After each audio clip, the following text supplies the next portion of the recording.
इस महीने की आखिरी तारीख तक मुझे सारा बकाया किराया चाहिए, वरना तुम अपना रास्ता देख लेना। जी सेठ जी, मैं समझ गया। इस महीने पक्का इंतजाम हो जाएगा। मकान मालिक के जाने के बाद राहुल भारी कदमों से अंदर आता है और सिर पकड़कर बैठ जाता है। यार पायल, कुछ भी ठीक नहीं चल रहा है। काम धंधा मिल नहीं रहा और ऊपर से घर का राशन भी खत्म होने वाला है। समझ नहीं आ रहा कि रूम का भाड़ा कैसे दूंगा। सेठ जी ने साफ कह दिया है कि अगर इस बार पैसे नहीं मिले तो वो हमें घर से निकाल देंगे। अब क्या करूं? जी, आप हिम्मत मत हारिए। आप कहीं बाहर जाकर कोई नया काम क्यों नहीं ढूंढ लेते? कोशिश करेंगे तो कुछ न कुछ तो मिल ही जाएगा। तुम ठीक कह रही हो, बैठने से तो कुछ होगा नहीं। ठीक है, मैं अभी बाहर जा रहा हूं काम ढूंढने।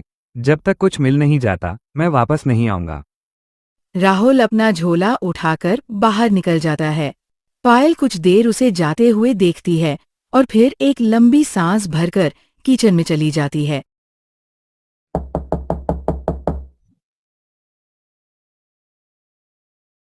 क्यों बहू, राहुल कहाँ गया? अभी तो यहीं खड़ा था। जी, वो अभी बाहर गए हैं काम की तलाश में।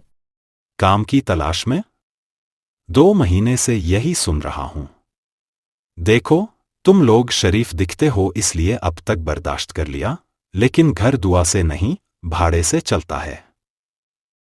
जी सेठ जी, वो बहुत कोशिश कर रहे हैं। इस बार पक्का इंतजाम हो जाएगा। आप तो जानते ही हैं कि हालात थोड़ी खराब चल रहे हैं। देखो, मैं फिर कह रहा हूं, राहुल से कह देना कि शाम तक मुझे कुछ न कुछ पैसा चाहिए, वरना कल सुबह ये सामान बाहर सड़क पर मिलेगा। मैं और दान पुण्य नहीं कर सकता। देखो पायल, मैं देख रहा हूं कि तुम्हारी हालत बहुत खराब है। राहुल के पास न काम है, न जेब में पैसे। ऐसे में किराया देना तुम्हारे लिए नामुमकिन है।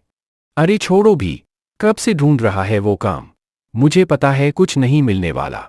देखो, मैं दिल का बुरा आदमी नहीं हूं। मैं कह रहा हूं कि मुझे इस महीने का भाड़ा नहीं चाहिए। मैं किराया माफ कर दूंगा। सच में सेठ जी, आप बहुत दयालु हैं। लेकिन मुफ्त में तो इस दुनिया में कुछ नहीं मिलता। भाड़ा नहीं लूंगा, लेकिन उसके बदले तुम्हें मुझे कुछ देना पड़ेगा। क्या? क्या देना पड़ेगा सेठ जी? हमारे पास तो कुछ कीमती सामान भी नहीं है। सामान की बात कौन कर रहा है? तुम समझदार हो पायल, समझ क्यों नहीं रही हो? राहुल घर पर नहीं है और मैं तुम्हारी मदद करना चाहता हूं। बस बदले में तुम्हें मुझे खुश करना होगा। मकान मालिक धीरे धीरे पायल के करीब आता है। पायल पीछे हटते हुए दीवार से सट जाती है। उसके चेहरे पर डर और बेबसी साफ दिख रही है। डरो मत पायल, राहुल तो बाहर भटक रहा है, उसे क्या पता चलेगा। मैं तुम्हारी सारी मुश्किलें आसान कर दूंगा। न किराया मांगूंगा और